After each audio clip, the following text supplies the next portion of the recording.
Guys welcome back to Aki vlogs. So guys last వీడియోలో చెప్పా కదా అమీర్పేటలో ఉన్నా అని. ఎస్, అమీర్పేటలో ఉన్న వ్యాలీ జోన్కి అయితే వచ్చేసినాయి. ఈ వ్యాలీ జోన్లో ఏమేమి ఉన్నాయి, ఎలా ఉంది అన్నది నేను వీడియోలో క్లియర్గా చెప్తాను. వీడియోని స్కిప్ చేయకుండా ఎండ్ వరకు చూసేయండి. ఇక్కడ ఈ వ్యాలీ జోన్లో ఏ టు జెడ్ అన్ని దొరుకుతాయి. Women's wear, kids wear, men's wear, ఇలా చాలా వెరైటీస్ అయితే ఉన్నాయి. నేనైతే కొన్ని స్కర్ట్స్ అయితే తీసుకున్నా, ఇంకా కిచెన్ సామాన్లు కూడా ఉన్నాయి. అక్కడికి అయితే వెళ్తున్నాం. మేమైతే ఇక్కడ మస్తు ఎంజాయ్ చేసినాం, మీరే చూడండి.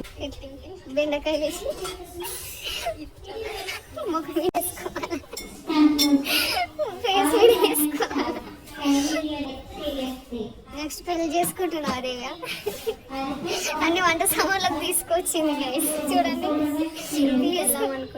తీసుకునేదిలే, చేసేదిలే. అది కూడా వేసుకుని దోశ ఎట్లా వేయాలి, దోశ ఎట్లా వేయాలి అప్పు దోశ. అదెందుకు నీకు అంత పెద్దది?